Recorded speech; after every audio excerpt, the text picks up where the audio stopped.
ऊंचे पहाड़ों के बीच बसा रामपुर गांव, जो कभी अपनी खुशहाली के लिए जाना जाता था, आज वहां सन्नाटा पसरा था। खेतों में दरारें पड़ चुकी थीं और घरों की छतों से घास उग आई थी। गांव के आधे से ज्यादा लोग शहर पलायन कर चुके थे। इसी गांव के किनारे एक जर्जर झोपड़ी में 12 साल का आर्यन अपनी बीमार मां और छोटी बहन छुटकी के साथ रहता था। उनके पास खाने को आखिरी मुट्ठी भर चावल बचे थे। माँ, छुटकी सो गई क्या? उसने सुबह से सिर्फ पानी पिया है। सो गई है कि बेटा? भूख बर्दाश्त नहीं होती तो नींद ही सहारा बनती है। आर्यन, तू खुद भी तो 2 दिन से भूखा है। ये ले, थोड़े से चावल जो बचे हैं इन्हें बना ले। नहीं माँ, ये तुम्हारे लिए हैं। मैं कल सुबह शहर जाकर काम ढूंढने की कोशिश करूंगा, चाहे मुझे पत्थर ही क्यों न ढूंढने पड़े। मैं तुम दोनों को भूखा नहीं देख सकता। आर्यन की आंखों में आंसू थे, लेकिन दिल में फौलाद जैसा निश्चय। तभी अचानक झोपड़ी के बाहर एक जोरदार धमाका हुआ, जैसे कोई चीज आसमान से गिरी हो। आर्यन बाहर भागा। उसने देखा कि एक बूढ़ा आदमी, जिसके कपड़े फटे हुए थे और चेहरे पर गहरी झुर्रियां थीं, बेसुध पड़ा था। आर्यन ने बिना सोचे उसे सहारा दिया और अपनी झोपड़ी के अंदर ले आया। माँ, देखो, ये बाबा बहुत बीमार लग रहे हैं। इन्हें शायद धूप लग गई है। बेटा, हमारे पास जो थोड़ा सा पानी बचा है इन्हें पिला दे।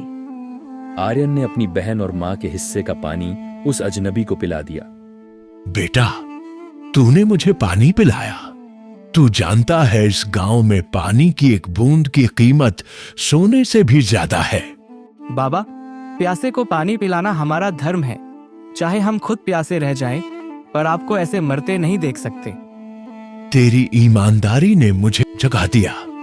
लोग मुझे पागल बाबा कहते हैं, पर मैं इस गांव की उस खोई हुई विरासत का रक्षक हूं, जिसे तुम्हारे पूर्वजों ने सदियों पहले पहाड़ों में कहीं छिपा दिया था। बूढ़े आदमी ने आर्यन को एक पुराना फटा हुआ नक्शा दिया। नक्शा मिट्टी और खून के धब्बों से भरा था। अगले दिन सुबह होते ही आर्यन ने उस नक्शे के साथ काली पहाड़ी की ओर प्रस्थान किया। गांव के लोग उसे देखकर हंस रहे थे। अरे ओ आर्यन, उस पागल बुढ़े की बातों में आ गया। वहां सिवाय कांटों और जंगली जानवरों के कुछ नहीं मिलेगा। वापस आ जा, बेकार में जान गंवाएगा। जहाँ उम्मीद होती है वहीं रास्ता निकलता है। मुझे अपने परिवार के लिए जाना ही होगा। आर्यन का सफर शुरू हुआ। रास्ता इतना कठिन था कि हर कदम पर जान का खतरा था। पहाड़ी की चढ़ाई करते समय उसके पैर पत्थरों से कट गए। खून बहने लगा। सूरज की तपिश उसे बेहोश करने की कोशिश कर रही थी। नहीं आर्यन, तू रुक नहीं सकता। घर पर माँ और छुटकी तेरा इंतजार कर रही हैं। अगर तू हार गया तो वो भी हार जाएंगी। बस थोड़ा और, बस थोड़ा और। चलते चलते आर्यन एक घने जंगल में पहुंचा।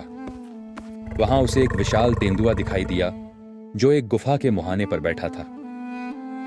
आर्यन के हाथ पांव कांपने लगे, लेकिन तभी उसने देखा कि तेंदुए के पंजे में एक बड़ा कांटा चुभा हुआ है और वो दर्द से कराह रहा है। बेचारा जानवर, अगर मैं इसे मार दूंगा तो रास्ता साफ हो जाएगा, लेकिन ये दर्द में है। क्या मुझे इसकी मदद करनी चाहिए? आर्यन ने धीरे धीरे तेंदुए की तरफ कदम बढ़ाए। तेंदुआ गुर्राया, लेकिन आर्यन ने शांति से अपना हाथ आगे बढ़ाया। डरो मत दोस्त, मैं तुम्हें चोट नहीं पहुंचाऊंगा। मैं बस तुम्हारा ये कांटा निकाल दूंगा। आर्यन ने फुर्ती से कांटा निकाला। तेंदुआ शांत हो गया और उसने आर्यन का हाथ चाटा, जैसे वो शुक्रिया कह रहा हो। तेंदुए ने गुफा के अंदर जाने का रास्ता छोड़ दिया। आर्यन जैसे ही गुफा के अंदर पहुंचा, वहां का नजारा देखकर उसके होश उड़ गए। गुफा के अंदर चारों तरफ चमकते हुए नीलम और माणिक जड़े हुए थे। दीवारें सोने की तरह चमक रही थीं। बीचों बीच एक बड़ा सा पत्थर का संदूक रखा था। क्या यही है वो विरासत? इतना सारा सोना, इससे तो मैं पूरा शहर खरीद सकता हूँ। मेरी माँ कभी भूखी नहीं रहेगी। जैसे ही आर्यन ने संदूक की ओर हाथ बढ़ाया, पीछे से एक आवाज आई। रुको बालक, इस संदूक को छूने से पहले सोच लो। इसके अंदर 2 चीजें हैं। एक तरफ बेशुमार धन है और दूसरी तरफ जीवन का बीज। अगर तुम धन चुनते हो तो तुम अकेले अमीर बनोगे, लेकिन तुम्हारा गांव हमेशा प्यासा और उजाड़ रहेगा। अगर तुम बीज चुनते हो तो तुम वैसे ही गरीब रहोगे जैसे आज हो, लेकिन तुम्हारा गांव फिर से हरा भरा हो जाएगा। अगर मैं धन लूं तो मैं माँ का इलाज अच्छे से करा पाऊंगा, छुटकी को अच्छे कपड़े दिला पाऊंगा, लेकिन गांव के बाकी बच्चों का क्या वो भूख से मरते रहेंगे? आर्यन के दिमाग में एक तरफ अपनी गरीबी थी और दूसरी तरफ पूरे गांव की खुशहाली। उसने अपनी आंखों के सामने तड़पते हुए गांव वालों और सूखे खेतों को देखा। मुझे सोना नहीं चाहिए, मुझे वो जीवन का बीज चाहिए। मेरा परिवार तभी खुश रह सकता है जब हमारा समाज और गांव खुश हो। बहुत खूब, तुमने परीक्षा पास कर ली। आर्यन वो बीज लेकर गांव वापस लौटा। गांव वाले फिर से उसका मजाक उड़ाने लगे कि वो खाली हाथ लौटा है।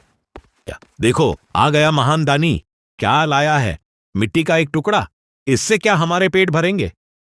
काका, ये बीज है, इसे गांव के बीचों बीच लगे उस सूखे पेड़ के नीचे बोना होगा। जैसे ही आर्यन ने बीज बोया और अपनी आंखों से निकले एक आंसू की बूंद उस पर गिराई, पूरी जमीन हिलने लगी। अचानक सूखे पेड़ से ताजा पानी का झरना फूट पड़ा। देखते ही देखते बंजर जमीन हरी होने लगी। लेकिन असली ट्विस्ट अभी बाकी था। जब पानी जमीन के अंदर गया तो जमीन के नीचे दबे हुए पुराने मटके बाहर आने लगे। आर्यन ने जब एक मटका खोला तो वो सोने के सिक्कों से भरा था। ये क्या है? आर्यन, ये वही धन है जिसे तूने गुफा में छोड़ दिया था। असल में वो गुफा एक माया थी। असली विरासत इस मिट्टी में ही दबी थी, लेकिन उसे पाने के लिए एक ऐसे इंसान की जरूरत थी जो निस्वार्थ हो। जब तूने गांव की भलाई चुनी तो कुदरत ने तुझे वो सब दे दिया जो तूने त्याग दिया था। रामपुर गांव अब स्वर्णपुर बन चुका था। आर्यन की मां अब बिल्कुल स्वस्थ थी और छुटकी स्कूल जाने लगी थी। आर्यन ने उस धन का उपयोग गांव में स्कूल और अस्पताल बनाने के लिए किया।